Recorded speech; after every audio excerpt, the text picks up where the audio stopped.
Friends, நாங்கள் இன்றைக்கி பௌர்ணமி பூஜைக்கு தாங்க போயிருக்கோம் பாம்பன் சாமி கோவிலில். நம்ம எப்போவுமே வீடியோ எடுத்து போட்டோம்னா எவ்வளோ கூட்டம் இருக்கும் பாருங்கள். இன்றைக்கி கூட்டமே கிடையாது. சந்திரகிரகணம் பிடிக்கிறதுனால 7 மணிக்கெல்லாம் க்ளோஸ் பண்ணிட போகிறாங்க. நைட்டு ஸ்டே பண்ணுறது கிடையாதுன்னு சொல்லிட்டாங்க. நாங்கள் என்ன பண்ணோம், அப்படியே சாமி பார்த்துட்டு நிறைய விதவிதமாக பிரசாதங்கள் கொடுத்தாங்க. கொஞ்சம் வாங்கி சாப்பிட்டோம். அதுக்கப்புறம் பார்த்திங்கன்னா ஒரு பெரிய பிளேட்டில் வேறு கொடுத்துட்டாங்க. அப்படியே நாங்கள் 3 பேர் இஷானா வந்திருந்தா நாங்கள் 2 பேரும் 3 பேரும் ரவுண்டு கட்டி உட்காந்து கொஞ்சம் சாப்பிட்டுட்டு நாங்கள் கோயிலுக்கு போக முன்னாடி வரப்பவே நாங்கள் பீச்சுக்கு போயிட்டோங்க. ஏன்னா எனக்கு திருவான்மியூரில் ரேஷன் போக வேண்டியது. அப்படியே போயிட்டு நேராக பீச்சுக்கு போயிடணும். பீச்சுக்கு போயிட்டு அப்புறமா நம்ம கோவிலுக்கு வந்துட்டோம்னா 7 மணிக்கெலாம் கோவில் க்ளோஸ்ன்னு சொல்லிட்டாங்க.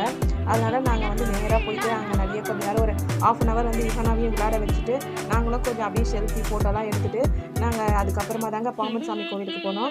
பூஜை ரொம்ப நல்லபடியாக இருந்தது. ஆனால் கூட்டம்லாம் ரொம்பவே கம்மியாக இருந்தது. என்னென்னா எல்லாருக்கும் கொஞ்சம் கன்ஃபியூஸ் ஆகிடுச்சு. நேற்று பௌர்ணமி பூஜை வச்சுருப்பாங்களா இன்றைக்கான்னு சொல்லிட்டு நாங்கள் பார்த்திங்கன்னா நேற்று ஒரு வாட்டி பூஜை நினச்சி திருவான்மியூர் போயிட்டு ரிட்டர்ன் வந்துட்டாங்க. அதுக்கப்புறமா தான் இன்றைக்கி பூஜைன்னு தெரிஞ்சு திருப்பியும் இன்றைக்கி திருவான்மியூர் போயிட்டு வந்தோம்.